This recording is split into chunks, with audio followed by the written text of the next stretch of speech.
जय हिंद दोस्तों, आशा करता हूँ आप सब लोग बहुत ही बढ़िया होंगे। डेफिनेशन सीरीज़ का दूसरा वीडियो आज हम कवर कर रहे हैं जो कि मैन्युफैक्चरिंग डीलर लेसर के बारे में है। इससे पहले कि हम आगे बढ़ें, अगर आपने चैनल को सब्सक्राइब नहीं किया है तो चैनल को सब्सक्राइब करके रखिए। आने वाले दिनों में हम ऐसे कई सारे और वीडियोज़ लाते रहेंगे और लाइव सेशंस भी बहुत जल्दी शुरू करेंगे हम लोग, ताकि स्टूडेंट्स पास एग्जाम पेपर्स वगैरह सब कवर कर सकें। इसके अलावा अगर आप हमारी फास्ट ट्रैक बैच परचेज करना चाहते हैं तो लिंक नीचे डिस्क्रिप्शन में दी हुई है। invisor.com हमारी वेबसाइट है जहां से आप इसे परचेज कर सकते हैं। तो चलिए शुरू करते हैं अबाउट दिस पर्टिकुलर डेफिनेशन। ये वर्ड यूज़ हुआ है इंडियन अकाउंटिंग स्टैंडर्ड 116 लीजेस के अंदर। और आखिर इस वर्ड को अलग से बताने की ज़रूरत क्या थी? मतलब लेसी की अकाउंटिंग आपने बता दिया, लेसर की अकाउंटिंग आपने बता दिया, तो अलग से मैन्युफैक्चरर डीलर लेसर ये वर्ड की ज़रूरत क्या पड़ी? इससे स्टैंडर्ड बेसिकली बोलना चाहता है कि ये वो लोग हैं, ये जिस प्रोडक्ट में डील करते हैं, जिस प्रोडक्ट में डील करते हैं मतलब इन्वेंटरी। तो ये जो प्रोडक्ट बना रहे हैं या जिस प्रोडक्ट में ट्रेड कर रहे हैं, उसी प्रोडक्ट को ये सामने वाले को लीज पे देते रहे, लीज पे। ठीक है, अब लीज जाहिर सी बात है, जो मेन फोकस है यहाँ पे वो फाइनेंस लीज पे है। यानी आप ऐसा बोल सकते हैं कि आप हीरो होंडा की शॉप में गए, आपने बोला मेरे को बाइक खरीदना है पर मेरे पास पैसे नहीं है, तो वो बोलते हैं ठीक है बाइक हम आपको बेचेंगे और फाइनेंस भी हम ही आपको करेंगे बाइक खरीदने के लिए। तो हीरो होंडा का हीरो होंडा फिनकॉर्प जो है, यानी कि फाइनेंस वाला उनका डिवीजन, वो आपको फाइनेंस कर रहा है, आप उन्हीं से बाइक परचेज कर रहे हो, पैसा आपने कुछ भी नहीं दिया, आगे किश्तों में पैसे देते रहोगे। मतलब एक तरह से आपने उनको एसेट बेचा और लीज पे मतलब बेचा ही है अल्टीमेटली, पर पैसा किश्तों में आ रहा है, यानी आपने एसेट लीज पे दे दिया। काइंड ऑफ स्टोरी वही होगी। ओके, तो ये कॉन्सेप्ट है फाइनेंस लीज का। ओके, अब फाइनेंस लीज की अकाउंटिंग सोचिए। फाइनेंस लीज की अकाउंटिंग में आपको क्या बताया गया है कि आप दिखा दो लीज रिसीवेबल और वो एसेट को अपने बुक से डी रिकॉग्नाइज कर दो।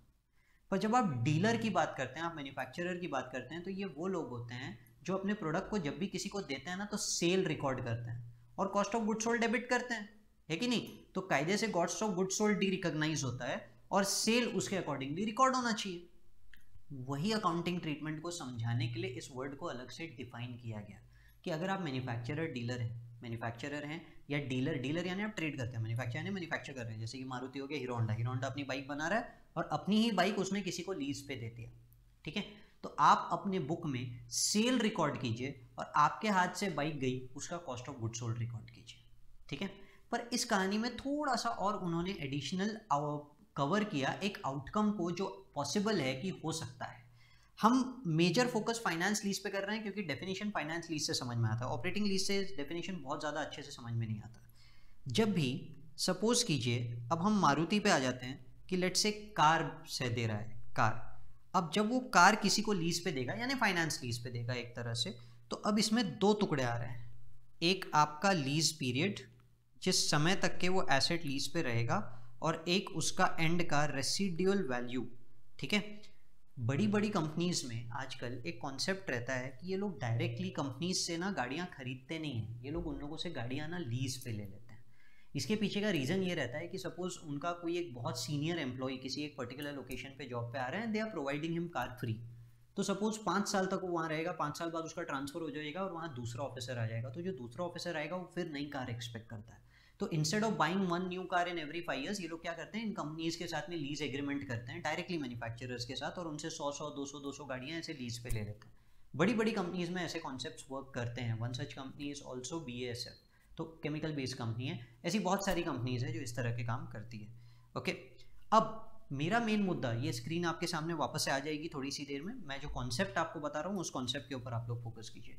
मेरा मेन मुद्दा ये है कि अब हुआ क्या कि सपोज करो कि उस एसेट का लाइफ ही 5 साल है। अभी मान लेते हैं मारुति के अंदर में ऐसा कोई एग्रीमेंट किसी कंपनी ने करके रखा है और उस एसेट की लाइफ कितनी है, उस एसेट की लाइफ सिर्फ 5 साल है।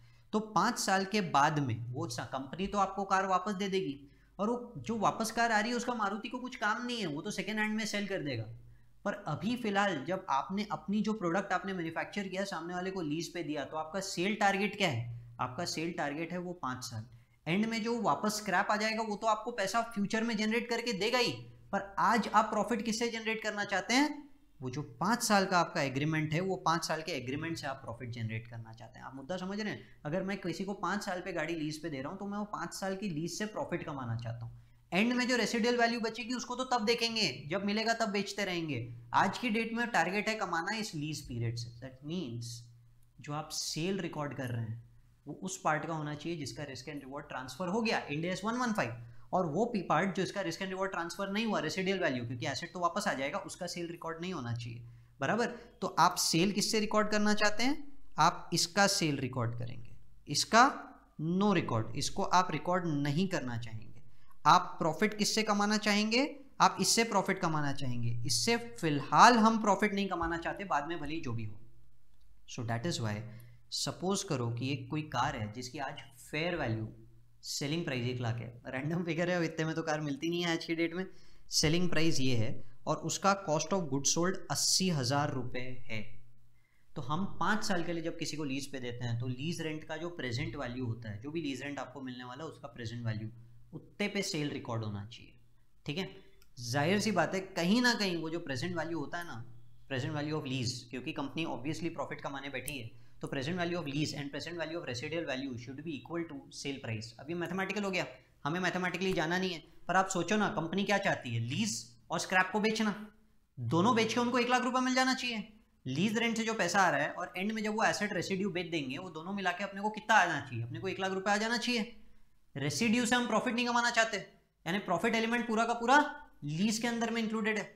तो हम बोलते हैं कि यार कितने में बिकेगा, 5 साल बाद रेसिडियल वैल्यू कितनी बचेगी, लेट से 5,000, कॉस्ट टू कॉस्ट की बात हो रही है ना, लेट से 5,000, तो उसकी आज प्रेजेंट वैल्यू कितनी आ रही है, लेट से 3,000, तो वो 3,000 का रिस्क एंड रिवॉर्ड ट्रांसफर नहीं हुआ है, तो उसका सेल रिकॉर्ड नहीं होना चाहिए। The reason behind the definition मैं आपको समझा रहा हूँ कि आप लोग ये सब क्यों कर रहे हैं, कि वो रीजन है कि यार रेसिडियल वैल्यू तो अपने को risk and reward he transfer नहीं हुआ, उसका सेल रिकॉर्ड नहीं होना चाहिए, है कि नहीं। तो जो सेल रिकॉर्ड होना चाहिए वो कितने का होना चाहिए? आपकी आज अगर बेचने गए तो कितने में बिकेगी, माइनस रेसिडियल वैल्यू। तो रेसिडियल वैल्यू कितना है, बेचने गए तब 5,000, उसकी प्रेजेंट वैल्यू 3,000, क्योंकि सेल आज हो रहा है। तो सेल आपने 97,000 रुपीज़ का रिकॉर्ड कर देना चाहिए, और अपने बुक से जो cost of good sold derecognise करना चाहिए, क्योंकि वो कॉस्ट टू कॉस्ट पे, हाँ residual value cost to cost पे, तो उस पर भी 3,000 आप हटा दीजिए, तो 77,000 रुपीज़ का COGS रिकॉर्ड होना चाहिए। अल्टीमेटली आपका प्रॉफिट कितना है, 20,000। 20,000 यहाँ दिख रहा है, किससे कमाना है, लीज से। आपको दिख रहा है वहां पे कि आपने 20,000 रुपए का प्रॉफिट कमा दिया। So what are you doing, you are recording sales, COGS debit, profit and loss, profit वाला element to sales. Actually profit आप बोलोगे सर प्रॉफिट तो डेबिट हो रहा है, डेबिट नहीं हो रहा है, वो बैलेंसिंग फिगर है। जो PL जब भी आप बनाते हैं तो यानी अगर T फॉर्मेट आपको ध्यान में होगा तो आप हमेशा उसको डेबिट साइड पे दिखाते हैं, it is a balancing figure, but actually profit है। सेल क्रेडिट साइड पे 97,000, COGS 77,000, डिफरेंस क्या है, profit element, the profit that is what. I hope आप लोगों को डेफिनेशन अच्छे से समझ में आया होगा रिलेटेड टू द सेम। पसंद आया होगा तो वीडियो को लाइक ज़रूर कीजिएगा। हर थोड़े थोड़े दिनों में हम ऐसे कोई ना कोई वीडियोस आप लोगों के लिए डालते रहेंगे। So thank you, all the best.